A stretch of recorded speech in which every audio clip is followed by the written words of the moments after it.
তুমি কি জানো ঠাকুর বলছে ও কালিমা তোমার আকাশ তোমার বাতাস, কালিমার বাপের আকাশ।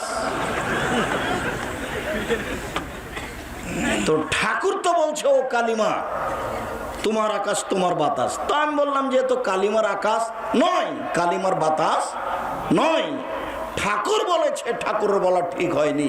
তা আমি ঠাকুরের মানের হানি করলাম। এই জন্য কত টাকার মামলা? ৫,০০০ কোটি টাকার। তো এবার আমি কাঠগড়ায় দাঁড়ালাম। তখন আমাকে জজ বলছে আপনি কি আব্দুর রাজ্জাক বিন ইউসুফ, পিস টিভির আলোচক? জি। আমাকে বলছে আপনার মামলা খারিজ করে দিলাম। সিলেট কোর্টের অবস্থা। আর যখন সুনামগঞ্জ কোর্টে দাঁড়ালাম তখন আমাকে বলছে আব্দুর রাজ্জাক সাহেব, মামলা সম্পর্কে আপনার সাথে কোনো কথা নেই, আপনার মামলার নথিপত্র রাখলাম, আপনার সাথে আমার কিছু কথা। 15 মিনিট একটানা আমার সাথে কথা বললো। আমাকে উকিল বলে দিয়েছে যাই বলুক আপনি মুখ খুলবেন না, খালি শুনবেন। আপনার কথা চিরদিনই শুনি, আজকে শুধু আমার কথাটা শুনবেন। ওরা জজ, ওদের ক্ষমতা অনেক বেশি, যেটা বলবে সেটাই। অতএব আপনি মুখ খুলবেন না, আজকে খালি আমার একটা কথা শোনেন, মুখ খুলবেন না। তো 15 মিনিট যা বললাম আমি শুধু তাই শুনতে থাকলাম। তারপরে বললেন যে আপনার আমি কি এটাকে বলে জামিন মঞ্জুর করলাম।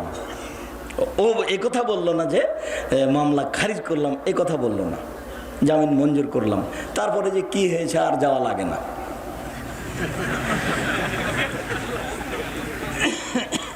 সম্মানিত দিনী ভাই বোন, বলছিলাম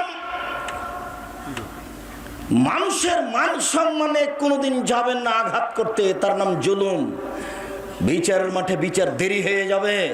একজন মুরব্বী মানুষকে যদি ধমকে বলেন জানো এখান থেকে, কেন এসছেন এখানে, তাহলে তার মান সম্মানের হানি হলো। এটা হলো মানুষের মান সম্মানের হানি, এটা জুলুম। একটার কারণে আপনার বিচার যদি একদিন দেরি হয় তাহলে 50,000 বছর, আর যদি 3 দিন দেরি হয় তাহলে 1.5 লক্ষ বছর বিচার দেরি হয়ে গেল। জানি না আপনার বিচারের মাঠ কত কঠিন হবে। আর যারাই জালেম তাদের বিচার দেরিতে হবে। যারা জাকাত দেয় না তারা ফকিরের মাল মারা খায়। যারা ওষুধ জাকাত দেয় না তারা কার টাকা মারা খায়? ফকিরের। ওরাও জালেম, ওদের বিচার দেরিতে হবে। আল্লাহ রাসূল বলছেন হাত্তা ইউজাবানান নাস, যতক্ষণ পর্যন্ত মানুষের বিচার না হচ্ছে ততক্ষণ পর্যন্ত আপনার এই অবস্থা চলবে। আপনি অপেক্ষা করুন, আপনার বিচার লেট হয়ে গেছে।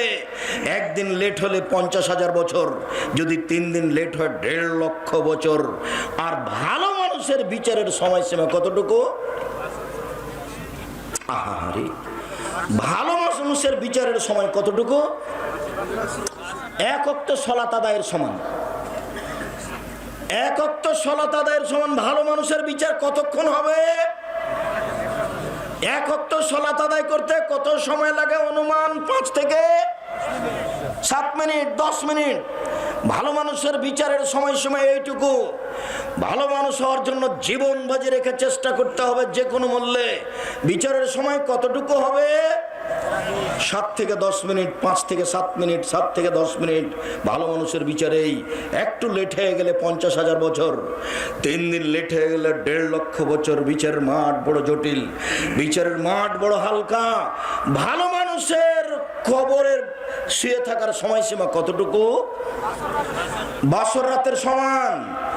50,000 বছর আগে যে মারা গেছে ও যদি ভালো হয় তো কিয়ামতের মাঠে যখন উঠবে তখন বলবে আরে এই তো রাত 3টার সময়তে ঘুমালাম, স্ত্রীর সাথে কথা বলে ঘুমাতে ঘুমাতে উঠাতে হচ্ছে কেন? আল্লাহ রাসূল বলছেন লাইকে জোহা ইল্লাহ বাহালি এলাইহি নাম কানামাতিল আরুসে। উত্তর সুন্দর হয়ে গেছে, কবরে তোমার উত্তর সুন্দর হয়ে গেছে। তুমি ঘুমিয়ে যাও বাসর রাতের ঘুমানোর মতো।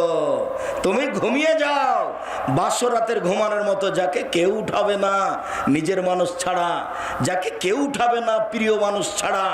এই কথা মুহাম্মদ সাল্লাল্লাহু আলাইহি সাল্লাম বলেন। শুনুন, বাসর রাতে 10টা পর্যন্ত গল্প হলো, 11টা পর্যন্ত। তারপরে মা বাসর ঘর সাজিয়েছে, ভাবি নয়, চাচাতো বোন নয়, মা খালা ফুফু বাসর ঘর সাজিয়েছে। ঢুকলাম, দেখি সুন্দরী মেয়ে টকটকে ঝকঝকে হয়ে বসে আছে। প্রথম কাজ মাথায় হাত দিয়ে দোয়া পড়তে হবে, দ্বিতীয় কাজ 2 রাকাত সালাত আদায় করতে হবে, তৃতীয় কাজ দোয়া পড়ে দাম্পত্য জীবনে যেতে হবে। স্ত্রী আপনার, এ কথা ঠিক, তবে আপনার অধিকার নাই অধিকার মুহাম্মদ সাল্লাল্লাহু আলাইহি সাল্লামের। দোয়া পড়তে হবে, বিসমিল্লাহ আল্লাহুম্মা জান্নিবনা শায়তান ওয়া জান্নিবি শায়তান মা রাযাকতানা। এরপরে মিলন, এরপরে কিছুক্ষণ কথা বলতে বলতে রাত 3টা বেজে গেল, ঘুমিয়ে গেলাম। 5টায় আজান হয়ে গেল। তাহলে 5টার সময় স্ত্রী বলছে চলো ঘুম থেকে উঠো, সালাত আদায় করতে হবে। তাহলে বাসর রাতে মোটামুটি কতটুকু ঘুমালো? 3টায় ঘুমিয়েছে, 5টায় আজান, তাহলে 2 ঘন্টা। আবার আপনারা বলিয়েন না যে বাসর রাতের সময়সীমা 2 ঘন্টা, নাহলে এটা আবার বিপদ হয়ে যাবে। তার মানে একটা মোটামুটি সময়সীমা 1.5-2 ঘন্টা। তাহলে একটা ভালো মানুষের কবরের সময়সীমা কতটুকু? 1.5-2 ঘন্টা। এই কথা মুহাম্মদ সাল্লাল্লাহু আলাইহি সাল্লাম বলেছেন। অথচ লোকটা কবরে কতদিন থেকে আছে? 5000 বছর থেকে। কতদিন থেকে আছে? 5000 বছর থেকে। একটু ভালো মানুষ হওয়ার চেষ্টা করতে হবে, রাতে কান্নাকাটি করতে হবে, একেবারে কান্নায় ডুটে পড়তে হবে। আল্লাহ তাআলা বলছেন পৃথিবীতে হাজারো মানুষ কান্নায় একবারে ভেঙে লুটিয়ে মাটিতে পড়ে, তাদের কান্নার শব্দ তাদের ভীতিকে আরো বেশি করে দেয়। কান্নাকাটি করতে শিখতে হবে। রাসূল সাল্লাল্লাহু আলাইহি সাল্লাম বলছেন লা ইয়ালিজার রাজুলুন নারা বাকা মিন খাশিয়াতিল্লাহ হাত্তা ইয়ালিজাল লাবানু ফি দারে। আল্লাহর ভয়ে কাঁদে যে তার জাহান্নামে যাওয়া ওইরকমই অসম্ভব। গাভীর বাঁট থেকে দুধ বের করে ভিতরে ঢোকানো যেমন অসম্ভব। গাভীর বাঁট থেকে দুধ বের করে ভিতরে ঢোকানো যাবে? এটা যেমন অসম্ভব, আল্লাহর ভয়ে কাঁদে যে তার জাহান্নামে যাওয়া তেমনি অসম্ভব। এ কথা আমি বলিনি, এ কথা মুহাম্মদ সাল্লাল্লাহু আলাইহি সাল্লাম বলেছেন। সম্মানিত দিনী ভাই বোন, যতই দামি ইবাদত সালাত হোক না কেন, এর নেকি আল্লাহ নিজে হাতে দিবেন না। কিসের নেকি আল্লাহ নিজে হাতে দিবেন? সেম। যতই দামি ইবাদত হোক না কেন হজ, তার নেকি আল্লাহ নিজে হাতে দিবেন না। রাসূল সাল্লাল্লাহু আলাইহি সাল্লাম বলেন কুল্লু আমাল ইবনে আদম ইয়াফুল হাসানাতু বিআশরি আমসালিহা। আদম সন্তানের সব নেকি 1 থেকে 10, 10 থেকে 700, আরো আরো আরো। এই ফেরেশতা সুবহানাল্লাহ বলেছে নেকি লিখে দাও। এই ফেরেশতা আলহামদুলিল্লাহ বলেছেন নেকি লিখে দাও। এই ফেরেশতা সালাত আদায় করেছে নেকি লিখে দাও। হজ করেছে নেকি লিখে দাও। তবে সেম সেম আমার ব্যাপার, প্রতিদান আমি দিব। আল্লাহ বলছেন সেম আমার ব্যাপার, প্রতিদান আমি দিব। আল্লাহ প্রতিদান নিজে হাতে দিবেন। কি দিবেন? জান্নাত। একটা কথা মনে রাখেন, সেম থাকলে, রোজা থাকলে কিন্তু 5-10 নেকি পাওয়া যায় না, 20-500 নেকি পাওয়া যায় না। সেমের কিন্তু এরকম নেকি নাই। সেমের বিনিময়টা কি? জান্নাত। যাও, জান্নাতে চলে যাও। এই ছেলে, একটু ধৈর্যের পরিচয় দিবে। থামো, আমি খুব ক্লান্ত মানুষ, তারপরেও তোমার সামনে কথা বলছি। সম্মানিত দিনী ভাই বোন, সেম একটা ভিন্ন ধরনের ইবাদত। সাহল ইবনে সাদ রাদিয়াল্লাহু তাআলা আনহু বলেন রাসূল সাল্লাল্লাহু আলাইহি সাল্লাম বলেছেন পৃথিবীর মানুষ মনে রেখো, জান্নাত একটি, দরজা 8টি। জান্নাত একটি, দরজা 8টি। একটি দরজার নাম রায়ান, লা ইয়াদখুলু ইল্লা সাইমুন। সেই দরজা দিয়ে সিয়াম পালনকারী ব্যক্তি ছাড়া কেউ ঢুকতে পাবে না। এই যা দাখালা আখিরুম উগলেকা, যখন শেষ ব্যক্তি ঢুকে যাবে এই দরজা বন্ধ করা হবে, অন্য কেউ দরজা দিয়ে ঢুকতে পাবে না। একটু বাস্তব দেখায়। এই ছেলে, ঘুমাচ্ছ নাকি? কারো গায়ে হাত দিয়ে বসে আছো? এদিকে লক্ষ্য করো। যখন জান্নাতে ঢুকবে তখন সব দরজা থেকে ফেরেশতারা বলবেন হজ পালনের জন্য একটা দরজা আছে, তো ফেরেশতারা বলবেন আসেন আসেন, যারা হজ করেছেন এই দরজা দিয়ে আসেন, যারা দানকারী ওদের জন্য একটা দরজা আছে, আসেন আসেন, যারা দান করেছেন এই দরজা দিয়ে আসেন, আসেন যারা সালাত আদায় করেছেন এই দরজা দিয়ে আসেন, আসেন যারা সিয়াম পালন করেছেন এই দরজা দিয়ে আসেন। তখন সাহাবী বলছেন আল্লাহর নবী সব দরজা থেকেই ডাকবে এমন কি কেউ আছে? আবু বকর সিদ্দিক রাদিয়াল্লাহু আনহু বলছেন আল্লাহর নবী সব দরজা থেকে কাউকে ডাকা হবে এমন কি কেউ আছে? তখন আল্লাহ রাসূল বলছেন হ্যাঁ তুমি তার মধ্যে। আবু বকর সিদ্দিক তোমাকে সব দরজা থেকেই ডাকা হবে। এখন আমি বলছি যে সিয়াম পালনকারীর শেষ ব্যক্তি ঢুকে গেলে এই দরজাটা বন্ধ করা হবে, তখন সব খোলা আছে। তাহলে হজ করেছে যারা তারা দানের দরজা দিয়ে ঢুকতে পারবে, দান করে যারা তারাও হজের দরজা দিয়ে ঢুকতে পারবে, কিন্তু যদি রোজা না থাকে তাহলে এই দরজা দিয়ে ঢুকতে পাবে না। সে যত বড় ইবাদতকারী ব্যক্তি হোক না কেন, এই দরজা দিয়ে ঢোকার জন্য শুধু কি করা লাগবে? সিয়াম, রোজা থাকা লাগবে। রোজা ভিন্ন জিনিস। উমামা বাহিলি রাদিয়াল্লাহু তাআলা আনহু বলেন আমি একদা আল্লাহ রাসূলকে বললাম মুরনি বিআমালিন, আল্লাহ রাসূল একটা আমলের কথা বলেন তো আল্লাহ রাসূল, যাতে আমি জান্নাতে চলে যাব। তখন আল্লাহ রাসূল বলছেন আলাইকা বিসসাম, তুমি সিয়াম থাকো, ফাইন্নাহু লা ইদলা লাহু। উমামা শুনে রাখো সিয়ামের সমপর্যায়ের কোন ইবাদত পৃথিবীতে নেই। অফিরাওয়াতিন লা মিসলা লাহু, সিয়ামের সাদৃশ্য কোন ইবাদত নেই। হজ ইবাদতটি সিয়ামের সমান এমন বলা যাবে না। সালাত ইবাদতটি সিয়ামের মতো এমন বলা যাবে না। কেন? পৃথিবীতে এমন কোনো ইবাদত নেই যেটা সিয়ামের মতো হতে পারে, যেটা সিয়ামের সমপর্যায়ের হতে পারে। এটা একটা ভিন্ন ধরনের ইবাদত। সম্মানিত দিনী ভাই বোন,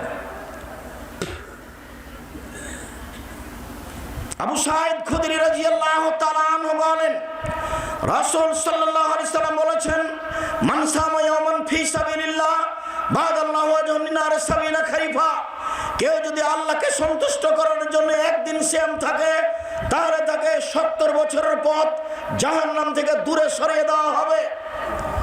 রাসূল সাল্লাল্লাহু আলাইহি সাল্লাম বলেন কেউ যদি আল্লাহকে সন্তুষ্ট করার জন্য একদিন সিয়াম থাকে তাহলে তাকে 100 বছরের পথ জাহান্নামকে তার থেকে দূরে সরিয়ে দেওয়া হবে।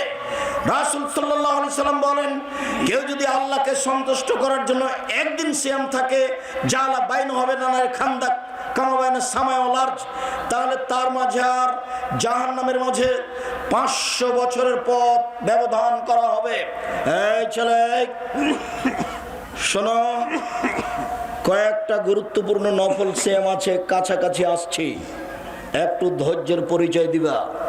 একদিন সিয়াম থাকলে 70 বছরের পর দূরে চলে যাবে জাহান্নাম। 1 2 একদিন সিয়াম থাকলে 100 বছরের পর দূরে সরে যাবে জাহান্নাম। 3 একদিন সিয়াম থাকলে 500 বছরের পর দূরে সরে যাবে জাহান্নাম। ফলাফল একদিন সিয়াম থাকলে মানুষ জান্নাত পাবে। ফলাফল একদিন মানুষ সিয়াম থাকলে জান্নাত পাবে। এইবার আবু হুরায়রা রাদিয়াল্লাহু তাআলা আনহু বলেন রাসূল সাল্লাল্লাহু আলাইহি সাল্লাম বলেছেন আফজালুস সিয়ামে বাদা রমাদান শাহরুল মুহররম, রমজানের পরে সবচেয়ে দামি সিয়াম হলো মুহররমের সিয়াম, নফল সিয়াম। রমজানের পরে সবচেয়ে দামি ভালো সিয়াম হলো মুহররমের সিয়াম। লাম্মা কাদামান নবী সাল্লাল্লাহু আলাইহি ওয়াসাল্লাম মদিনা, যখন আল্লাহ রাসূল মদিনায় আসলেন দেখলেন তারা মুহররমের 10 তারিখে সিয়াম থাকে। তখন আল্লাহ রাসূল বলেন মা হাযাল ইয়াওম আল্লাযী তাসুমুনাহু, এই দিনটা কি গো, তোমরা মুহররমের 10 তারিখে সিয়াম থাকো কেন থাকো? তখন লোকেরা বলছে হাযা ইয়াউমুন আযীম, আপনি জানেন না এটা তো অনেক বড় দিন। আনজাল্লাহু তাআলা ফিহি ফিরআউনা ওয়া কওমহু, আল্লাহ তাআলা আনজাল্লাহু মূসা ওয়া কওমাহু, আল্লাহ তাআলা এই মুহররমের 10 তারিখে মূসা এবং তার সম্প্রদায়কে বাঁচিয়ে দিয়েছেন। আল্লাহ তাআলা মুহররমের 10 তারিখে মূসা এবং ফিরআউনকে মূসা এবং তার সম্প্রদায়কে বাঁচিয়ে দিয়েছেন। ওয়াগাররাকা ফিরআউন কওমাহু, ফিরআউন তার সম্প্রদায়কে ডুবিয়ে দিয়েছে। আল্লাহ তাআলা এই দিনে ফিরআউন তার সম্প্রদায়কে ডুবিয়ে দিয়েছেন। ফাসামা মূসা শুকরান, মূসা আলাইহিস সালাম এই দিনে শুকরিয়া আদায়ের জন্য সিয়াম থাকেন। আল্লাহ, তুমি এইভাবে আমাকে বাঁচিয়ে দিলে, আমি কি করতে পারি? আমি তোমাকে সন্তুষ্ট করার জন্য সিয়াম থাকছি, তুমি একটু খুশি হও। তাই আমরা ইহুদি খ্রিস্টান হিসেবে মুহররমের 10 তারিখে সিয়াম থাকি। তখন আমাদের নবী বলছেন, শোনো শোনো শোনো শোনো, না না আওলা ওয়া হাক্কু মিনকুম, আমরা তোমাদের চেয়ে বেশি হকদার এই দিনে সিয়াম পালন করার ব্যাপারে, আমরা তোমাদের চেয়ে বেশি অধিকার রাখি এই দিনে সিয়াম পালন করার ব্যাপারে। ফাসামা রাসূলুল্লাহ সাল্লাল্লাহু আলাইহি ওয়াসাল্লাম, আল্লাহ রাসূল মুহররমের 10 তারিখে সিয়াম থাকলেন আর সিয়ামের আদেশ করে দিলেন। তখন জনগণ বলল, আল্লাহ নবী কেমন হলো এটা? আল্লাহ রাসূল কেমন হলো এটা? আপনি বলেছেন ইহুদি খ্রিস্টানদের বিরোধিতা করতে হবে, আপনি আবার মুহররমের 10 তারিখে সিয়াম থাকবেন। ওরাও থাকে আমরাও থাকলাম, ওরাও থাকে আমরাও থাকলাম, তাহলে কি বিরোধিতা হলো? তখন আল্লাহ রাসূল বলছেন, শোনো শোনো শোনো, লাইন বাকিতু সানাতাল কাবেলা লা সুমান্না তাসিয়া, আমি যদি সামনে বছর বেঁচে থাকি তাহলে 9 তারিখও সিয়াম থাকবো। শুনে রেখো, 9 তারিখ হবে বিরোধিতা, 10 তারিখ হবে শুকরিয়া। এই ছেলে, তুমি যে এখন উঠে গিয়ে দোকানের সামনে দাঁড়িয়ে আছো, তুমি কি আমার এই বাক্যটা বুঝতে পারলে আমি কি বললাম? তোমার একটা শরম বোধ হয় না? তোমার একটু কথাকে মূল্যায়ন করার মতো ইতস্তবোধ হয় না? আমি যে বললাম এখন দেখো তো তুমি কি বললাম। আমি 9 তারিখ সিয়াম থাকবো কেন? ইহুদি খ্রিস্টানদের বিরোধিতা করার জন্য। 10 তারিখ সিয়াম থাকবো কেন? শুকরিয়া আদায়ের জন্য। কিসের শুকরিয়া? কিসের শুকরিয়া? মূসা আলাইহিস সালামকে আল্লাহ বাঁচিয়ে দিয়েছেন আর ফেরাউনকে আল্লাহ ডুবিয়ে দিয়েছেন এই জন্য। তাহলে হোসাইন মুহররমের 10 তারিখে শহীদ হয়ে গেছেন এই জন্য নয়। বুঝা গেল না কথা? হোসাইন মুহররমের 10 তারিখে শহীদ হয়েছেন এই জন্য নয়। ও তো প্রায় মিথ্যা কথা দিয়ে জড়ানো আছে। ফাতেমা কান্দিয়া কয় আজ বুঝি হোসাইন কারবালাতে শহীদ হয়। ফাতেমা কান্দিয়া কয় আজ বুঝি হোসাইন কারবালাতে শহীদ হয়। বরফ বিক্রি করছে সে লোকটা বলছে।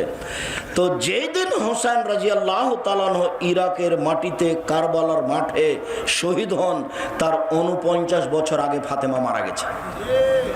কতদিন আগে? 49 বছর আগে। তো আজকে ফাতেমা কাঁদবেন কি করে? এর নাম বক্তব্য। চাঁপাইনবাবগঞ্জের বক্তব্য, তাফসির মাহফিল। বেটা তাফসির মাহফিল করছে এইসব যে লেখার কাহিনী দিয়ে। মুফাসসিরও জানে না যে কি বলছি, জনগণও জানে না যে কি বলছি। আন্ধা কো আন্ধা পড়াতা হয়। তোমার গায়ে একটু বাধা লাগে না, তোমার গায়ে একটু রক্ত নেই, সব পুজ।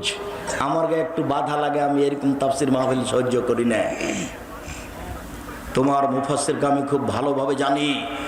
আমি বলিনি ইনি, আমি বলেছি 98% জন মুফাসসির মিথ্যুক। আমি বলিনি ইনি মিথ্যুক। আমি বলেছি 95% জন বক্তা মিথ্যুক। আমি বলিনি ইনি মিথ্যুক। আমার এই 31 বছর আমি কোনোদিন কাউকে বলিনি যে আপনি মুফাসসির আপনি মিথ্যুক, এ কথা বলিনি। আমি 31 বছরে কোনোদিন বলিনি যে আপনি বক্তা আপনি মিথ্যুক, এ কথা বলিনি। তোমার যদি সাহস থাকে তাহলে তুমি বলো, আব্দুর রাজ্জাক সাহেব আমার মুফাসসির কালকে তাফসির করে গেছে, কোনটা মিথ্যা একটু দেখান তো। তাহলে তোমাকে দেখানোর জন্য আমি প্রস্তুত আছি। কথায় কথায় পাতায় পাতায় দেখো। এরকম তাফসিরের নাম মানুষের সামনে দিন প্রচার নয়। মানুষের সামনে দিন প্রচার হচ্ছে ওয়াজ নসিহত, সালাতের উপরে কথা, হজের উপরে কথা, খাওয়া পান করার উপরে কথা। এর নাম হচ্ছে উপদেশ। কি যে বললো ঘন্টার ঘন্টা এইসব জুলেখার কাহিনী বলতে বলতে, আর আমরা বাদাম খেতে খেতে বাদাম যা কিনেছিলাম সব শেষ। ও আবার শেষে বলছে যে তাফসির তো করলাম, 2 দিন লাগবে আরো তাফসির করতে। আল্লাহর কসম, ওরকম তাফসির পৃথিবীর কোনো মুফাসসির করেনি। আপনারা যদি বাস্তব পরীক্ষা করেন তো তাফসির ইবনে কাসির বাংলা পাওয়া যায়। আপনি মুফাসসিরকে ওইদিকে তাফসির করতে লাগাবেন আর বলবেন সূরা বাকারার 15 নম্বর আয়াত থেকে আপনি তাফসির করেন, আর আপনিও বাংলা তাফসির ইবনে কাসির দেখতে থাকবেন। এক জায়গা তো মিল খাবে না গো, এক জায়গা তো মিল খাবে না। আন্ধা কো আন্ধা পড়াতে হয়, অন্ধকে অন্ধ পড়াচ্ছে। আর আমাদের ছেলেরা বলছে আব্দুর রাজ্জাক সাহেব আমাদের তাফসির মাহফিলে আসবেন, আমাদের তাফসির কমিটির সভাপতি নেই, সেক্রেটারি নেই। হ্যাঁ, আপনারা 1 বছরের জন্য টাকা দান করেন, সামনে বছর আনতে হবে। কত যে টাকা পয়সা উঠাচ্ছে, কি যে হবে তোমাদের আমি নিজে বুঝি। আমি একবার চিন্তা করি, মানুষ যে আমাকে নিজে থেকে কিছু টাকা পয়সা দিল বক্তব্য দিতে গিয়ে, এইটা যদি বিচারের মাঠে আল্লাহ ধরে তা আমি কি বলবো? তবে আমি কোনোদিন চাইনি, আমি কোনোদিন বলিও নি। যখন কিছুই দেয়নি তো আমি গাড়ি ধুটে চলে আসছি রংপুর থেকে। তো আমি মনে করছি এই সময়তে যদি আমার মুখটা একটু বিবর্ণ দেখে তাহলে আমি প্রমাণ করে দিলাম যে আমি টাকার পিছনে দৌড়াই। আমি বলেছি যারা আমাকে 1 টাকাও দেয়নি, একবারে রংপুর থেকে পাঠিয়ে দিয়েছে, ময়মনসিংহ থেকে পাঠিয়ে দিয়েছে, মানিকগঞ্জ থেকে পাঠিয়ে দিয়েছে, 1টা টাকাও দেয়নি, ওরা যদি আমার মুখের বিবর্ণ প্রমাণ করতে পারে আমি জাতির সামনে কথা বলবো না। ওরা যদি আমার মুখের বিবর্ণ প্রমাণ করতে পারে, আমি টাকা পয়সার পিছনে কোনোদিন ঘুরিনি, টাকা আমার পিছনে ঘুরে। সম্মানিত দিনী ভাই বোন, আমি আপনাকে অনুরোধ জানাচ্ছি, আল্লাহর কসম, ধর্ম প্রচার করতে এসে পরকালকে হারাতে রাজি নই। আমি ধর্মের নামে মিথ্যা কথা বলে পরকাল হারাতে রাজি নই। আপনার আমি একটু পরিবর্তন চাই, আপনি আমার দিনী ভাই, আপনি আমার দিনী বোন, আপনার আমি কল্যাণ কামনা করি। রাসূল সাল্লাল্লাহু আলাইহি সাল্লাম 4টা জিনিস কখনো ছাড়তেন না, দেখে আপনার মনে থাকে কিনা। হাফসা রাদিয়াল্লাহু তাআলা আনহা বলেন, আরবাউন লা ইয়াদাহুন্না, 4টা জিনিস আল্লাহ রাসূল কখনো ছাড়তেন না।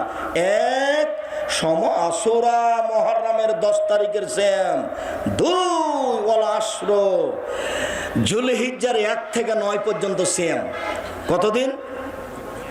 হজের মাসের 1 থেকে 9 পর্যন্ত সিয়াম। 3 সালাসাতা মিন কুল্লি শাহরিন, প্রত্যেক মাসে 3 দিন সিয়াম। 4 রাকাত আল ফজরে, ফজরের 2 রাকাত সুন্নাত। এইদিকে এই ছেলে আমার দিকে দেখো তো তোমার মনে থাকে কিনা। 4টা জিনিস আল্লাহ রাসূল কখনো ছাড়তেন না। 1 মুহররমের 10 তারিখের সিয়াম, 2 যুলহিজ্জার 1 তারিখ থেকে 9 পর্যন্ত সিয়াম, 3 প্রত্যেক মাসে 3 দিন সিয়াম, 4 ফজরের 2 রাকাত সুন্নাত। মনে মনে বলবা, বাড়ির দিকে যাবা, ভুলে গেল কি গো আরেকটা কি গো, হ্যাঁ মনে পড়েছে, ওটা ফজরের 2 রাকাত সুন্নাত। 4টা মিলাতে হবে না। বাড়ির দিকে যখন যাবেন তখন বলবেন, আহমদ এই বলতো রে 4টা কি বললো, তুই ভুলে গেছিস। 1 মুহররমের 10 তারিখের সিয়াম, 2 যুলহিজ্জার 1 থেকে 9 পর্যন্ত সিয়াম, 3 প্রত্যেক মাসে 3টে। আরেকটা কি বললেন? ফজরের 2 রাকাত সুন্নাত আল্লাহ রাসূল কখনো ছাড়তেন না। আবু হুরায়রা রাদিয়াল্লাহু তাআলা আনহু বলেন, রাসূল সাল্লাল্লাহু আলাইহি সাল্লাম বলেছেন, সিয়ামে আশুরা আহতাসুবুল্লাহি ওয়া কাফরাসানাত আল্লাতী ক্বাবলাহু, আমি আশা করি কেউ যদি মুহররমের 2 দিন সিয়াম থাকে, অতীতের 1 বছরের পাপ ক্ষমা হবে।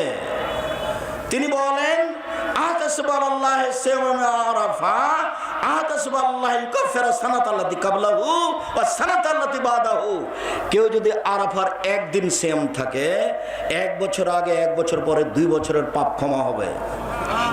আরাফার 1 দিন সমান কতদিন পাপ ক্ষমা হবে? 2 বছর। তিনি বলছেন, সালাসাতা ইয়ামিন মিন কুল্লি শাহরিন কা সিয়ামি দাহরি কুল্লিহি, কেউ যদি প্রতি মাসে 3 দিন সিয়াম থাকে, সারা বছর সিয়াম থেকে যত নেকি হবে, 3 দিন সিয়াম থাকলে তত নেকি হবে।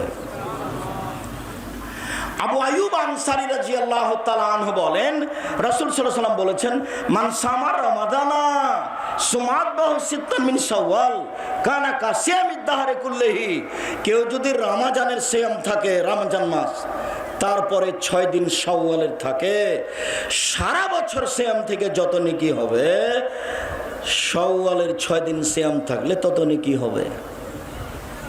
একটু এইখানে জরুরি কথা আছে।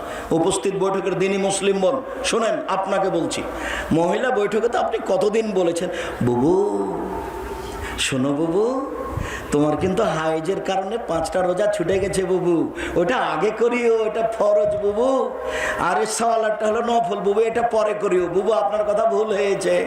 আপনি নাহি বলেছেন আমার কথা বুখারীতে আছে, বুবুর সব কথাই নাকি বুখারীতে আছে। বুবু আপনার কথা বুখারীতে নেই, এইটা বুখারীতে আছে।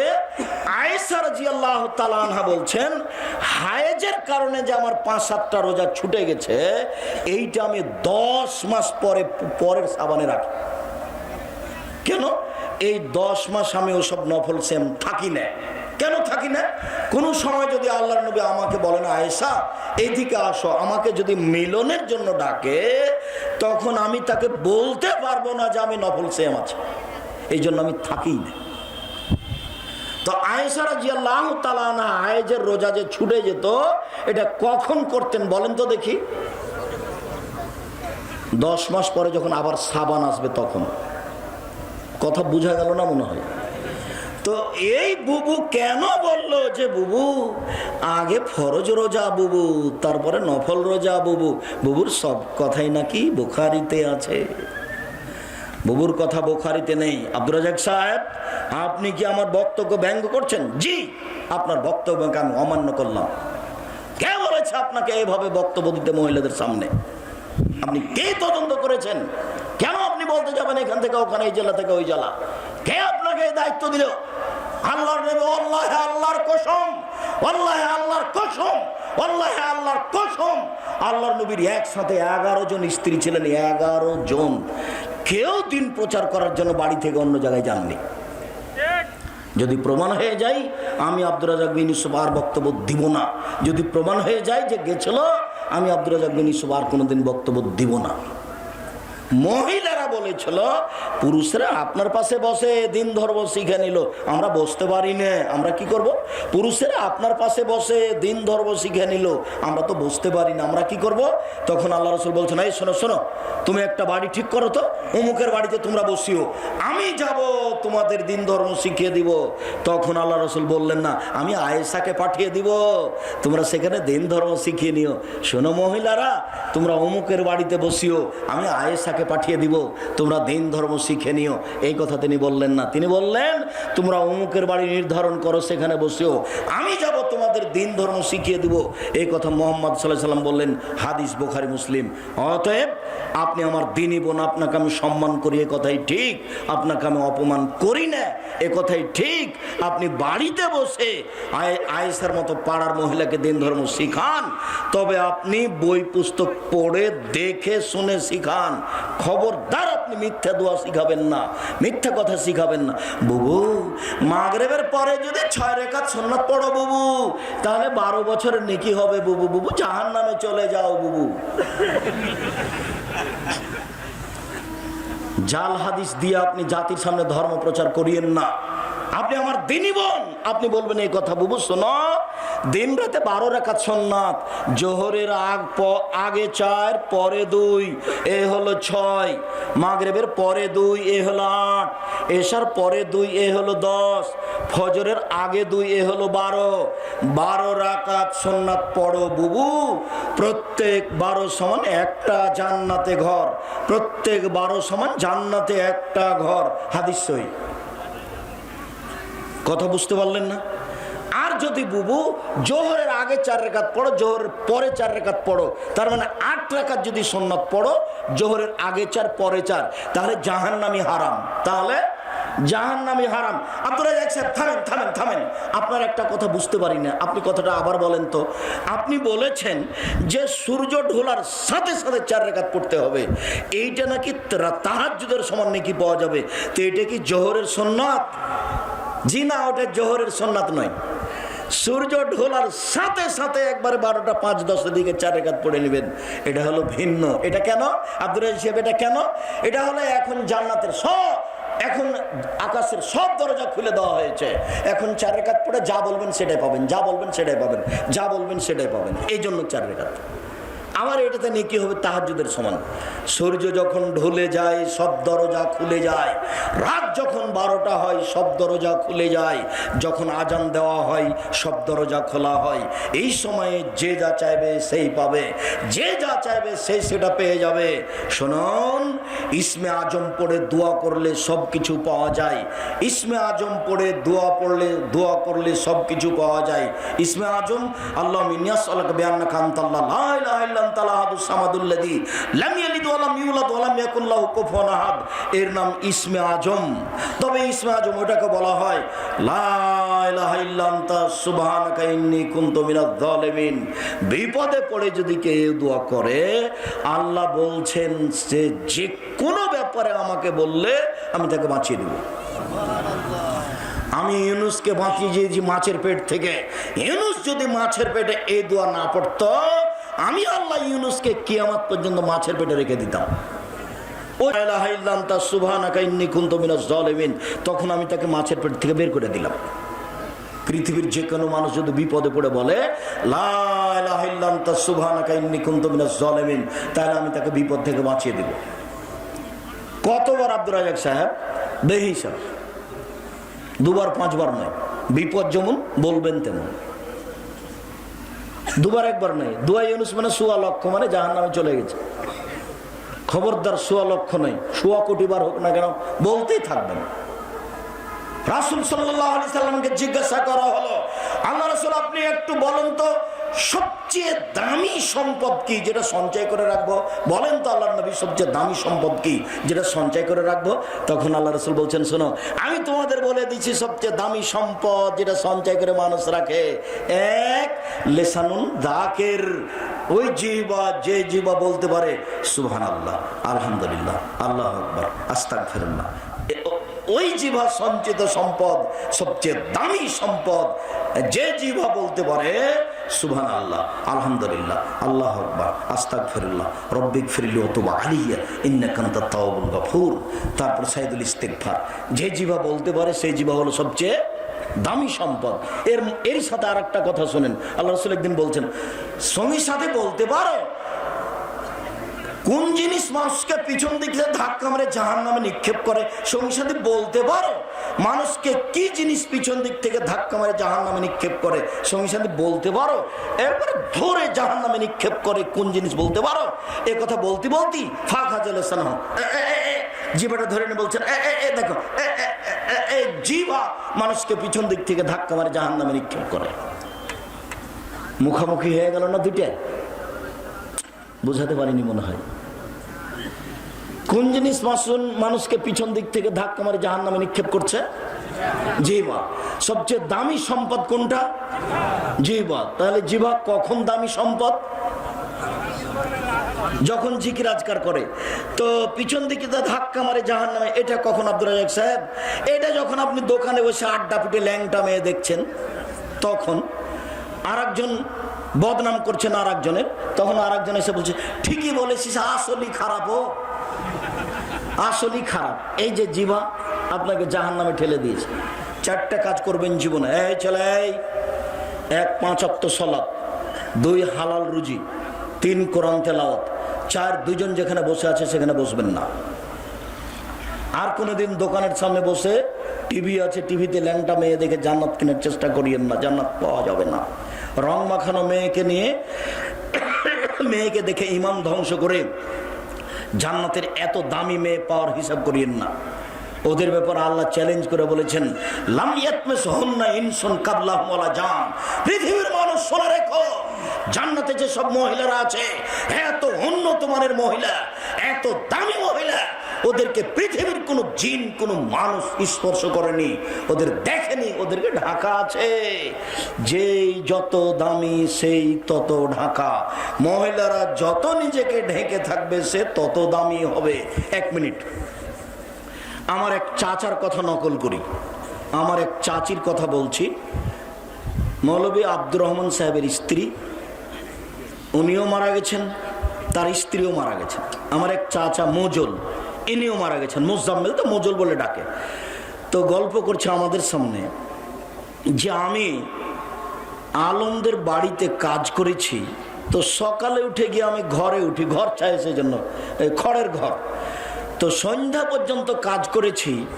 তে দীর্ঘ সারা দিনে আমি আলমের মাকে কোনো সময় বের হতে দেখিনি।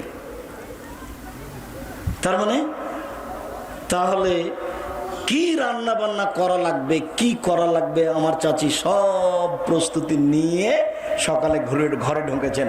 সারাদিন একটা লোক ঘরের উপরে কাজ করছে, তাকে দেখতে পায় না। তা আপনি কেটি সাধারণ মনে করছেন? তাহলে তার একটা ত্যাগ ছিল যে কোনো পুরুষ যেন আমাকে না দেখে। তো সময় তো চলে গেছে, তা তো দুনিয়াতে বেঁচে থেকেছেন, চলে গেছেন দুনিয়াতে। আপনি কি করলেন? উপস্থিত বৈঠকের মুসলিম বোন, আপনি কি করলেন? ঢং ঢং করে দেবরের সামনে গল্প করছে গিয়ে, চাচাতো ভাইয়ের সাথে গল্প। গোটা গ্রাম নাকি ভাই, কেউ বলে নাকি চাচা, কেউ বলে ভাই, গোটা গ্রামে। এটা কোন নীতি হলো? গোটা গ্রামের লোক সবাই নাকি চাচা, সবাই নাকি ভাই, সবার সামনে না কেউ যেতে পারবে না। ধর্ম যে কখন বিকৃত হয়ে গেছে এদের কাছে কেউ হিসাব করে না। নিজেকে দাম দিতে শিখেন। আপনি ঢাকা ঢেকে রাখা মানুষ, আপনি মহিলা মানুষ, নিজেকে যত ঢেকে রাখবেন তত আপনার দাম বাড়বে, নিজেকে যত খুলে দিবেন তত আপনার দাম কমে যাবে। বলছিলাম সম্মানিত দিনী ভাই বোন, রাসূল সাল্লাল্লাহু আলাইহি সাল্লাম বলেন, পৃথিবীর মানুষ তোমরা বৃহস্পতিবার সোমবার শ্যাম থাকো। আমি নিজে বৃহস্পতিবার সোমবার শ্যাম থাকি। কেন? আমি আল্লাহকে দেখাতে চাই সাপ্তাহিক রিপোর্ট তুমি দেখো, আমি বৃহস্পতিবার সোমবার শ্যাম আছি। সাপ্তাহিক রিপোর্ট মানুষের আল্লাহর কাছে পেশ করা হয় বৃহস্পতিবার আর সোমবারে। সাপ্তাহিক রিপোর্ট পেশ করা হয় মানুষের বৃহস্পতিবার সোমবার। আল্লাহ নবী চাইতেন আমার রিপোর্টের সময় আমি শ্যাম আছি, তুমি দেখো, তুমি দেখো আমার রিপোর্টের সময় তুমি দেখো যে আমি শ্যাম আছি। তো আল্লাহর নবী তার শ্যামটা কি অবস্থায় আল্লাহকে দেখাতে চাইতেন? না, বুঝা গেল না। যার কারণে আল্লাহ রাসূল বৃহস্পতিবার সোমবার শ্যাম থাকতেন। মুরব্বী একটু শুনেন, আপনাকে বলছি, আজ থেকে তো শাবানের শ্যাম শুরু করতে হবেই। আজ থেকে অন্তরে একটা জোরালো প্রতিজ্ঞা করতে হবে, জীবনে আর কোনোদিন বৃহস্পতিবার আর সোমবার শ্যাম ছাড়বো না। ফরজ নয়, তবে বিশাল কিছু পাওয়া। ফরজ নয়, তবে বিশাল কিছু পাওয়া। আর আত্মার সাথে জিহাদ করা হবে। চোখের সামনে ছেলে মেয়ে বউ বেটি একবারে চাঁপানগঞ্জের কালা রুটি খাচ্ছে ভর্তা দিয়ে, বেগুনের ভর্তা দিয়ে, তখন আপনি শ্যাম আছেন। তখন আপনার মনটা বলছে ভুলই হয়েছে মনে হয় থাকা, মনে হয় ভুলই হয়েছে থাকা। আজকে শ্যাম না থাকলে খাওয়াটা বেশ ভালোই হতো। এমনি শ্যাম এত দামি নয়, শ্যাম খুব দামি জিনিস। এবাদতের জগতে সবচেয়ে দামি এবাদত কি বলেন তো? শ্যাম। আর সবচেয়ে শক্তিশালী এবাদত কি বলেন তো? দান। আর দান কিন্তু আল্লাহ কখনো বলেননি যে তুমি তোমার টাকা থেকে দাও। আল্লাহ বলছেন আমি যেটা দিয়েছি সেটা থেকে দাও। বুঝাতে পারলাম না কথা? আল্লাহ বলছেন না যে কখনো যে তোমারটা দাও। কি বলছেন? আমি যেটা দিয়েছি সেটা থেকে দাও। আমি তো তোমাকে চাকরি দিয়েছি, ওটা আমার টাকা। আমি তো তোমাকে জমি জায়গা দিয়েছি, ওটা আমার টাকা, আমার থেকে দাও। তাহলে এবাদতের জগতে সবচেয়ে শক্তিশালী এবাদত কি? দান। এবাদতের জগতে সবচেয়ে দামি এবাদত কি? শ্যাম। আর সবচেয়ে আল্লাহকে সন্তুষ্ট করা যায় কি করলে? কান্নাকাটি করে বললে, কান্নাকাটি করে বললে, কান্নাকাটি করে বললে। কান্না একটা করে রাতে কিছু বলেন, 2 রাকাত সালাত আদায় করেন রাতে, ভালো ভালো মানুষ যারা তাদের তালিকা আপনার নাম দিয়ে দেওয়া হবে। 2 রাকাত রাতে উঠে 2 রাকাত সালাত আদায় করবেন। আল্লাহ রাসূল বলছেন কুতিবা মিনাজ যাকিরিনা যাকিরাত, যারা ভালো ভালো মানুষ তাদের নামে তালিকা দিয়ে দেওয়া হবে। এবার শেষ হাদিস। সম্মানিত দিনী ভাই বোন, এবার মুহররমের সিয়াম, এবার শাবান মাসের সিয়াম। রাসূল সাল্লাল্লাহু আলাইহি সাল্লাম পুরো শাবান সিয়াম থাকতেন। আয়েশা রাদিয়াল্লাহু তাআলা আনহা বলেন পুরো শাবান সিয়াম থাকতেন, তবে কয়েকদিন বাদ দিয়ে। উম্মু সালমা রাদিয়াল্লাহু তাআলা আনহা বলেন লা ইয়াসুমু শাহরাইনি মুতাতাবিআইনি, আল্লাহর নবী পুরো 2টা মাস সিয়াম থাকতেন না, শাবান এবং রমাজান ছাড়া। শেষ কথা, ওসামা বিন যায়েদ রাদিয়াল্লাহু তাআলা আনহু বলেন আমি আল্লাহর নবী, এই ছেলে, এটাই তো আজকের আলোচনার শেষ কথা এবং অতীব গুরুত্বপূর্ণ কথা। আমি দোয়া পড়ি, তারপরে আলোচনার এটাই সবচেয়ে গুরুত্বপূর্ণ কথা আর শেষ কথা। আল্লাহর নবী আপনাকে শাবান মাসে এত রোজা করতে দেখি কেন? লাম আরাকা তাসুমুন নিসারিন শুহুর মা তাসুমুন শাবান। শাবানে যত সিয়াম থাকেন এত তো অন্য মাসে থাকেন না, এটা জিজ্ঞাসা। এই জিজ্ঞাসাটা আগে মুখস্থ করেন তো। আল্লাহর নবী রমজান মাসে আপনি এত বেশি সিয়াম থাকেন কেন? অন্য মাসে তো থাকেন না, মনে থাকবে না জিজ্ঞাসা? জিজ্ঞাসাটা আবার আপনি বলেন তো। আল্লাহর নবী আপনি শাবান মাসে এত বেশি সিয়াম থাকেন কেন? অন্য মাসে তো থাকেন না। জব দেখা শাহরুন, এটা একটা মাস। এক ধরনের না সুফিয়ে মানুষ তাদের গাফেল থাকে। এইটা একটা মাস, মানে রাজা বা রামাজান, রজব ও রামাজানের মাঝে। এই ছেলে, কেউ যদি রজব মাসে রোজা থেকেছে তাহলে তার কাবিরা গুনাহ হয়েছে, তওবা করতে হবে। উপস্থিত বৈঠকের মুসলিম বোন, আপনার নাকি মহিলা বৈঠকে আপনি নাকি এভাবে বলেছেন, বুবু 27শে রজব রোজা থাকো বুবু, সব পাপ ক্ষমা হয়ে যাবে বুবু, এই কথা বলেছেন নাকি? আপনার কথা তো এইভাবে নকল করছে মানুষে, যে মহিলা বৈঠকে উনি রজব মাসে রোজা থাকতে বলেছেন। রজব মাসে রোজা থাকা বিদআত, কাবিরা গুনাহ, তওবা করতে হবে। এইবার রোজা থাকার সময় চলে এসেছে, দেখেন সিয়াম থাকার। আল্লাহর নবী শাবান মাসে আপনি এত কেন সিয়াম থাকেন? তখন তিনি বলছেন, আরে শোনো, যাকা শাহরুন তুরফাউ আমালা ইলা রাব্বিল আলামিন ওয়া নাউযিবু ইউফালা আমানা সায়েম। বাৎসরিক রিপোর্ট পেশ করা হয় শাবান মাসে। আমার মন চাই বাৎসরিক রিপোর্টের সময় আল্লাহ দেখুক আমি সিয়াম আছি। আরে শোনো, বাৎসরিক রিপোর্ট পেশ করা হয় শাবান মাসে। আমার মন চাই আমার রিপোর্টটা আল্লাহ দেখুক সিয়াম অবস্থায়। আল্লাহর নবীর জানা ছিল না সেদিন 15ই শাবান, যার কারণে তিনি বেশি বেশি সিয়াম থাকতেন রিপোর্ট ধরার জন্য। যার কারণে তিনি বেশি বেশি সিয়াম থাকতেন রিপোর্ট ধরার জন্য। কিভাবে কিভাবে ভারত, বাংলাদেশ, পাকিস্তানের হুজুরের জেনে নিলেন সেদিন নাকি 15ই শাবান। তাই তারা কলকারখানা, অফিস, আদালত, কোর্ট কাছারি, শিক্ষা প্রতিষ্ঠান বন্ধ করে রাতে গোসল করে আতর গোলাপ মেখে দিনে রোজা থাকে। একবার নগদ মিথ্যে। মন খারাপের কিছু নেই, কথা ফিরিয়ে নিতে হবে না। শুনুন, মন খারাপ করে কোনো লাভ নাই, কথা ফিরিয়ে নিতে হবে না। শাবান মাসে আল্লাহ রাসূল কেন বেশি সিয়াম থাকতেন? উত্তর দিতে পারবেন? উত্তর দিতে পারবেন না? কেন বেশি থাকতেন? রিপোর্ট ধরার জন্য। তবে তার জানা ছিল না সেদিন কোন দিন, যার কারণে বেশি বেশি, যার কারণে বেশি বেশি রিপোর্ট ধরাই লাগবে। রিপোর্ট ধরাই লাগবে, আমি দেখেই ছাড়বো। আমার বাৎসরিক রিপোর্টের সময় তুমি দেখো আমি সিয়াম আছি, আমার বাৎসরিক রিপোর্টের সময় তুমি দেখো আমি সিয়াম আছি। সম্মানিত দিনী ভাই বোন, আমি আপনাদের আলোচনার শেষের দিকে চলে আসলাম। আমার মনে বড় স্বাদ, এদেশের মাটিতে আমি উন্নত মানের প্রতিষ্ঠান গড়বই গড়বো ইনশাআল্লাহ। আব্দুল্লাহকে আপনারা ভালোবাসেন, তার বই নেন, মিন্নাতুল বারি, রিজিক, এটা নেন, মিন্নাতুল বারি, বুখারীর ব্যতিক্রম ব্যাখ্যা।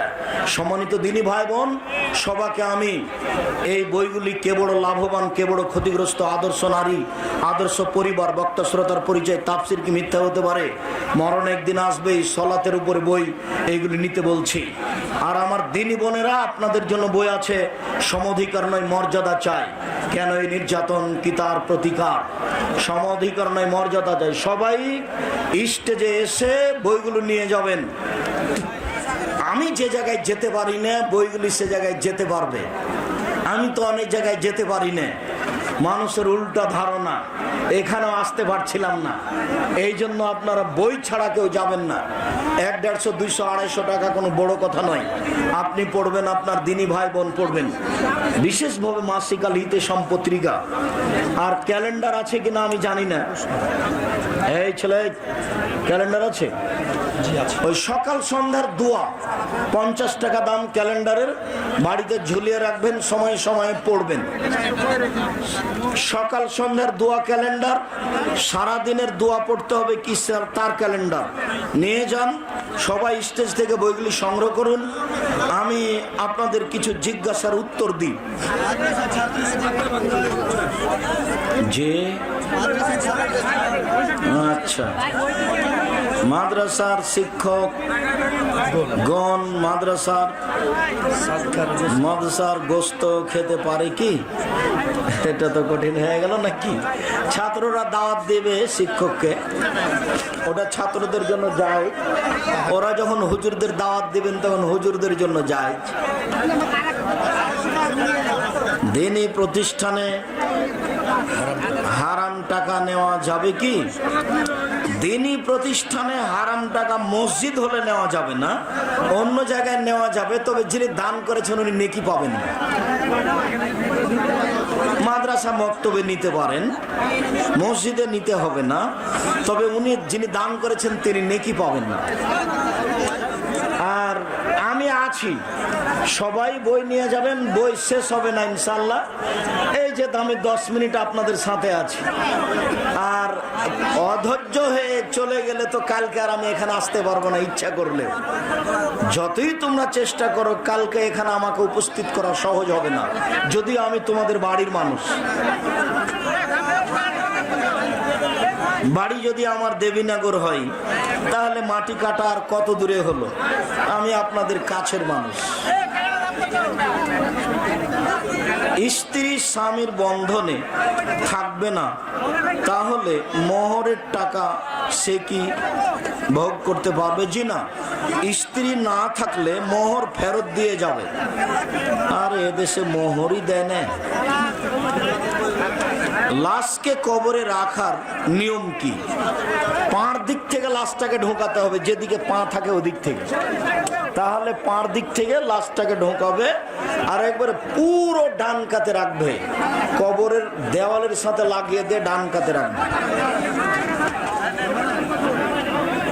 তাসবিহ কি ডান হাতের শাহাদাত আঙ্গুল দ্বারা? যেটাই হোক, কনিষ্ঠ কুড়া আঙ্গুল থেকে হোক আর বুড়া আঙ্গুল থেকে হোক, যেখান থেকেই শুরু হোক ডান হাতে সুবহানাল্লাহ আলহামদুলিল্লাহ, কুড়া আঙ্গুল থেকে হোক আর বুড়া আঙ্গুল থেকে হোক, এটা ডান হাতে শুরু করবেন যেখান থেকে হোক। বিয়েতে গায়ে হলুদ ও থুবড়া খাওয়া যাবে কি? গায়ে হলুদ দিতে পারে তার মা, খালা দিবে। দেশের প্রথায় দেওয়া হারাম, দেশের প্রথায় এই থুবড়া হারাম। শ্রাবণ মাসে শবে বারাত কি শ্যাম রাখা যাবে? জি না, শবে বারাতে শ্যাম রাখা যাবে না, গুনাহ হবে। যারা প্রতিদিন 13-14 রাখে, 13-14-15 প্রতি মাসে, তারাও শ্রাবণে 13-14-15 রাখবে, শুধু 15 তারিখ রাখা যাবে না। আর নিয়ম হলে 1 থেকে 15 পর্যন্ত, একটা না, 1 থেকে 15 তারিখ পর্যন্ত শ্যাম থাকার চেষ্টা করবেন। কারিয়ানা পদ্ধতিতে কোরআন মাজিদ না পড়লে কি ভুল হবে? ভুল হবে না, তবে পড়া ভালো। ভুল কেন হবে? কেউ যদি ছেঁচড়া মেচড়া করে কোন রকম করে পড়তে পারে তাহলে ডবল নেকি পাবে। এই কথা মুহাম্মদ সাল্লাল্লাহু আলাইহি ওয়াসাল্লাম বলেন, হাদিস বুখারী মুসলিম।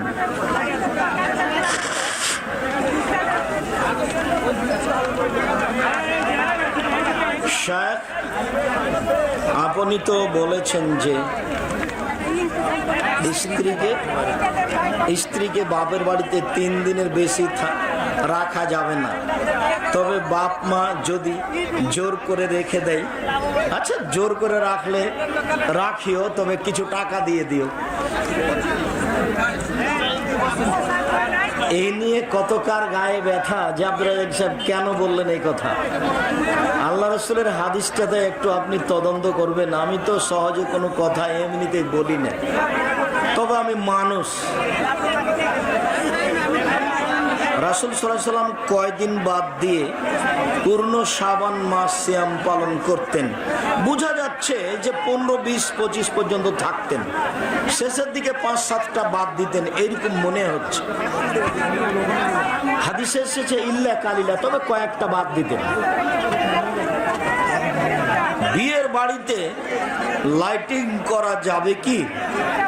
বিয়ের বাড়িতে লাইটিং করাতে কোনো সমস্যা নেই, আর টাকা আছে করুক, কিন্তু বেপর্দা হয়ে যেসব মেয়েরা নাচানাচি করছে, গান চলছে, গীত বলছে, এগুলো হারাম। বিবাহ তো প্রচার করে আল্লাহ রাসূল করতে বলেছে, নগ্নতা যদি এর সাথে ঢোকে তাহলে তো ওটার জায়েজ হবে না।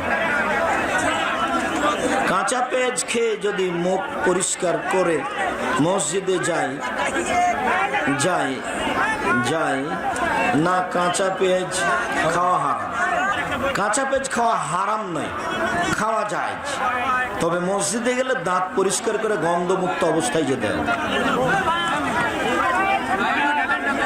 একজন কোরআনের হাফেজ কিয়ামতের মাঠে জান্নাতে নিয়ে যাবেন অন্য কয়জনকে? একজনকে নয়, একজনকে নয়। যে শহীদ হবে সে 70 জনের ব্যাপারে সুপারিশ করতে পারবে। যে শহীদ হবে, 4 শ্রেণীর মানুষের কবর আযাব হবে না। উপস্থিত বৈঠকের মুসলিম বোন, আপনার একটা কথা শোনার প্রয়োজন ছিল গো। 4 শ্রেণীর মানুষের কবর আযাব হবে না। তার 1 শ্রেণীর মানুষের রাতে সূরা মুলক পড়ে, 1 শ্রেণীর মানুষের জুমার দিন মারা যায়, 1 শ্রেণীর মানুষের পেট ব্যথায় মারা যায়, 1 শ্রেণীর মানুষের শহীদ হয়। এদের কবরের শাস্তি হবে। একটা বাচ্চা হারিয়ে গেছে, মা কাঁদছে, যদি বাচ্চাটা কেউ পেয়ে থাকেন। আসসালামু আলাইকুম। শাহাদাত নামে একজন বাচ্চা ছেলে হারিয়ে গিয়েছে, সামিম। কেউ যদি পেয়ে থাকেন অথবা জেনে থাকেন স্টেজের কাছে অথবা আমাদের ভলেন্টিয়ার ভাইদের কাছে জমা দেবেন ইনশাআল্লাহ। ওনার মা কাঁদছে। কবরস্থানে গিয়ে মৃত ব্যক্তিকে কি সালাম দেওয়া যাবে? কবরস্থানে গিয়েই তো সালাম দিতে হবে। আসসালামু আলাইকুম আহলাল কুবুরে আগফিরুল্লাহু লানা ওয়া লাকুম আনতুম সালাফুন নবিল্লাহ, স্যার এটা পড়া যাবে না। বলতে হবে আসসালামু আলাইকুম আহলাদ দিয়ার মিনাল মুমিনিনা ওয়াল মুসলিমিনা ওয়া ইন্না ইনশাআল্লাহ বিকুম লা লাহিকুনা নাসআলুল্লাহ লানা ওয়া লাকুম আল আফিয়া। এই দোয়া পড়তে হবে। চেয়ারে বসে নামাজ হবে কি? আমরা তো হবে না বলতে পারি না, তবে শরীরের গতিতে পড়তে পারলে ভালো হবে। দাঁড়িয়ে নয় বসে পাকে কেবলার দিকে মুখ করে দিয়ে, আর নাহলে শুয়ে পাকে কেবলার দিকে করে দিয়ে, এটা সবচেয়ে উত্তম হবে। বসে চেয়ারে বসে পড়তে পারে, তবে সবচেয়ে উত্তম হবে নিজের গতিতে নিজের শরীর অনুযায়ী পড়া। মোবাইল ব্যাংকিং জায়েজ কি? এগুলো উপার্জনের জন্য করতে হবে না। নিরুপায় হয়ে আপনি ওর সাথে সাথ দিতে পারেন, রাখতে পারেন, কিন্তু নিজে উপার্জনের জন্য এটা করা হবে না। মসজিদের মাইকে কোন ধরনের ঘোষণা দেওয়া যাবে? মসজিদের মাইকে সামাজিক ঘোষণা দিতে পারে, তবে মৃত ব্যক্তির ঘোষণা দেওয়া যাবে না। এটা হলো জাহেলিয়াত। অমুক ব্যক্তি নিজ বাসভবনে মারা গেছে, মরহুমের জামাত বিকাল 3টায় হবে, আপনারা অংশগ্রহণ করে অশেষ সবের ভাগীদারি হন। এই প্রচারের নাম হলো জাহেলিয়াত। এটা হারাম, এটা করা যাবে। মাইকে যখন চিল্লিয়ে বলে তখন ওটা হয়ে যায়। মৃত্যু সংবাদ আল্লাহ রাসূল দিতে বলেছেন, মোবাইলে দিতে পারেন, গিয়ে দিতে পারেন। চিৎকার করে দেওয়াটা না যায়, সেই জন্য এভাবে না করা হয়। অবৈধ টাকা মসজিদে দান করা যাবে কি? না।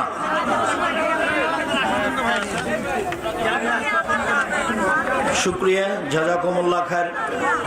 আপনারা এলাকার মানুষ এবং সাথে সাথে দূর দূরান্ত থেকে এসে আপনাদের এই নিজস্ব সম্মেলনকে সুন্দরভাবে বাস্তবায়ন করার চেষ্টা করেছেন। মর্মে আমি আপনাদের আন্তরিকভাবে শুকরিয়া আদায় করি। জাযাকুমুল্লাহ খায়ের। চেয়ারম্যান সহ প্রশাসনের মানুষ সহ যারা আপনারা এই সম্মেলন বাস্তবায়নের সহযোগিতা করেছেন, আমরা সকলের কল্যাণ কামনা করি। আল্লাহ তাদেরকে জাযায়ে খায়ের দান করুক। যারা যুবকরা এই ব্যবস্থাপনায় প্রাণপণে চেষ্টা চালিয়েছে, কত সমস্যার মুখোমুখি হয়েছে, বলছে যে একটা দিনই কাজ জালসা করতে যে কত সমস্যার মুখোমুখি হচ্ছে, আর কত যে জবাব দিতে হচ্ছে আপনার পক্ষ থেকে। মনে হচ্ছে যে আপনার দোষ ত্রুটি নিয়ে মানুষ সাগরে ভেসে বেড়াচ্ছে। তো তোমাদেরকে আমি বললাম, যুবক তোমরা একটু পাল্টা ওকে বলো না যে আপনার হুজুরকে একটু বলতে বলেন তো, একটা বাক্য বলুক যে আমার জীবনে আমি বক্তা 20 বছর থেকে অপ্রয়োজনীয় বাক্য বলিনি, বলুক দেখি। আর বলুক যে আমি কোনোদিন মানুষকে হাসানোর জন্য কোনো কথা বলিনি। আর বলুক যে আমি কোনোদিন একটা টাকা পাথেও চাই না।